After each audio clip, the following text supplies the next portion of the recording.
Now we're going to get into how to get your deck boards laid out and secured with hidden fasteners, and a couple of places where you're not going to be able to use hidden fasteners and will have to use Cortex screws or face screws. We'll also go over some tips on how to make sure your board cuts are clean where they meet the house and where they meet the borders or mullions, and the order of operations for everything involved in that. If you're building a deck, whether it has a border or no border, it's good to make sure that you put your frontmost board on, the board that's furthest away from the house. Put that board on first. That is going to give you a reference point so that you can lay all of your deck boards off of that one, and they'll be parallel with each other. And then once you get all the way to the house, you'll probably end up with a space that's not the same width as a normal board. So you'll end up taking one deck board and cutting a little bit off of it and putting that in your last slot. Starting at the front of the deck makes it so that you don't have a board that's a funny width out near the front of the deck, and you won't have that cut visible. It'll be hidden in back by the house and under the siding. If you are planning on putting a border on your deck, you can get your border board in place and nosed over and use that to reference all of your field boards off of.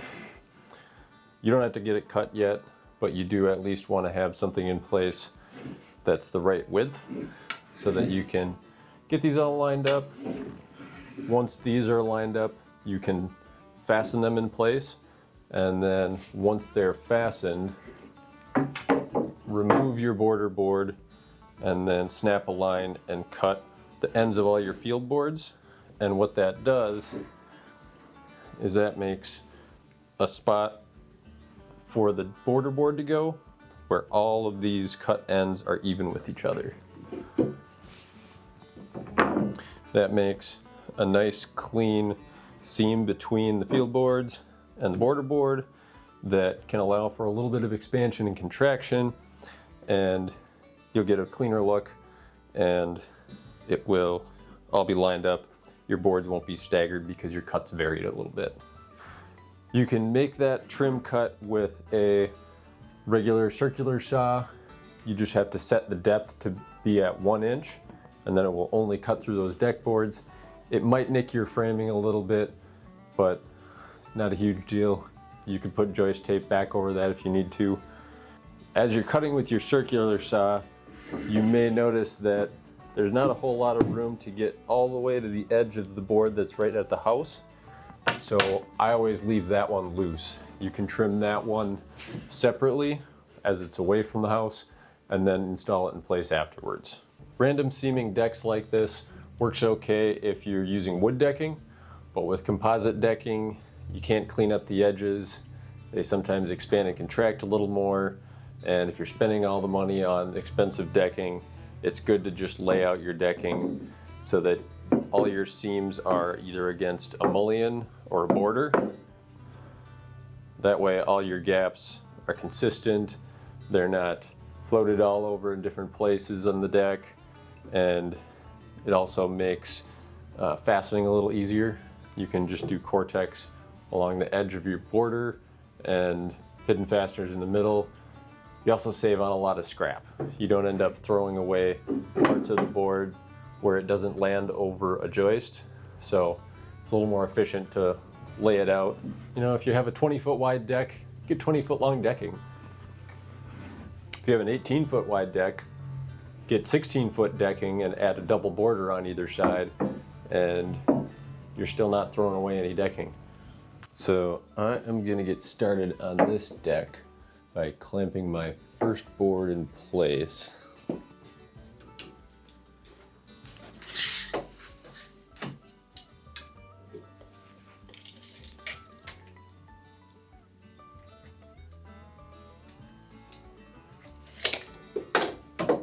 So we're just going to leave that clamped there because we don't want it in the way when we're trimming our field boards afterwards.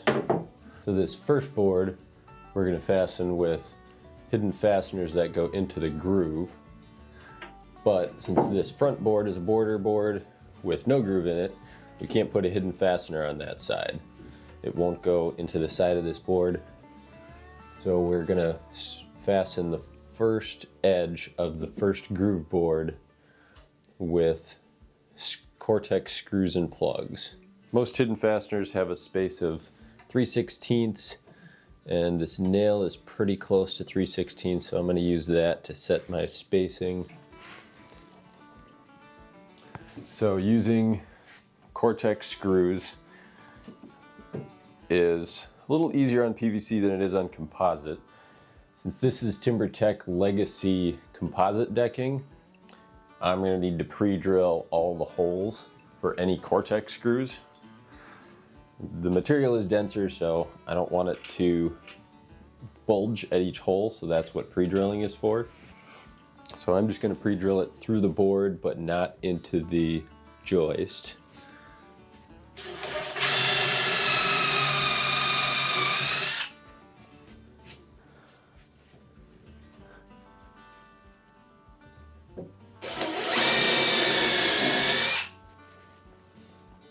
And I don't need to put a screw on this side because this side is going to be held down with hidden fasteners.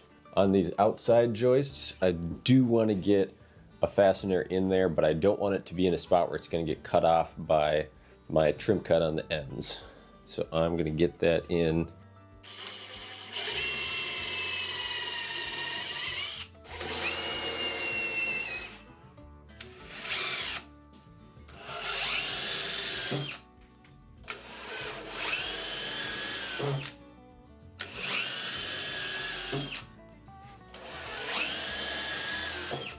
So now that our first field board is in place, we have our reference board set so we can start hidden fastening all the rest of our boards in with the hidden fasteners in the grooves.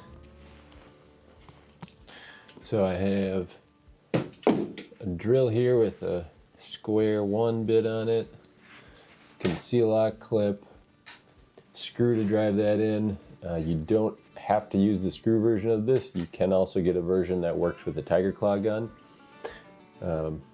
Makes it go a little faster, holds the clip in place while you're screwing, and it shoots a scrael in, so that can speed things up for you if you need.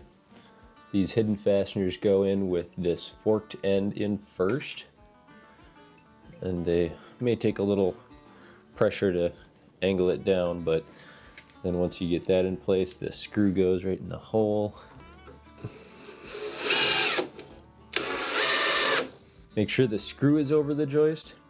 It may mean that the hidden fastener is a little off center because it's got this hole that's a bit off center on the fastener.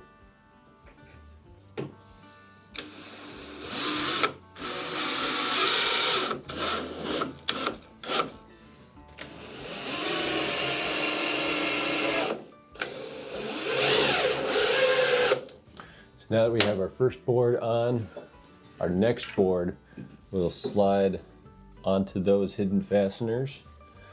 Since these have a cross piece on the other side of it, these will just slip in.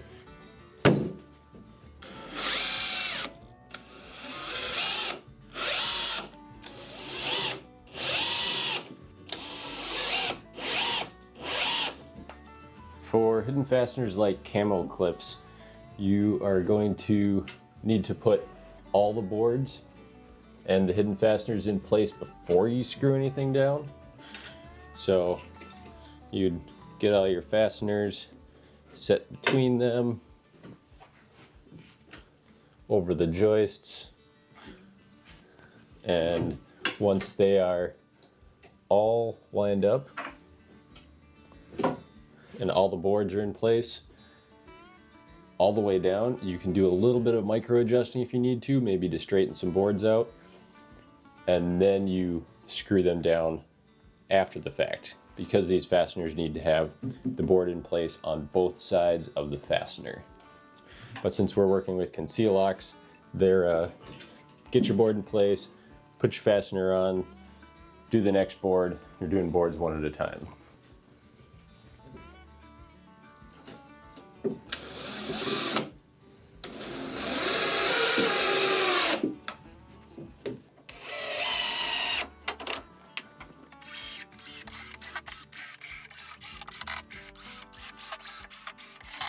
So you can see here that if I was going to try and put this screw in, I would have a house wall in the way here.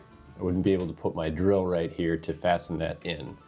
So once you get to this point on your boards, that's when you can pre-drill and Cortex or face screw the boards in, and you won't have to worry about that wall because you're screwing straight down in.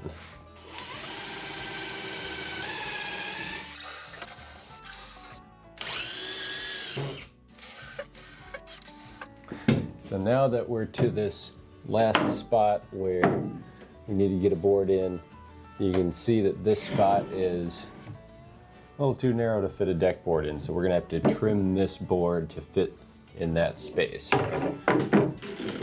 So hopefully it's the same width all the way across. Got 2 7/8 and 3 inches. And I'm making sure to have the cut edge go against the house wall. So we're going to cut here and use this portion of the board that has a groove on it.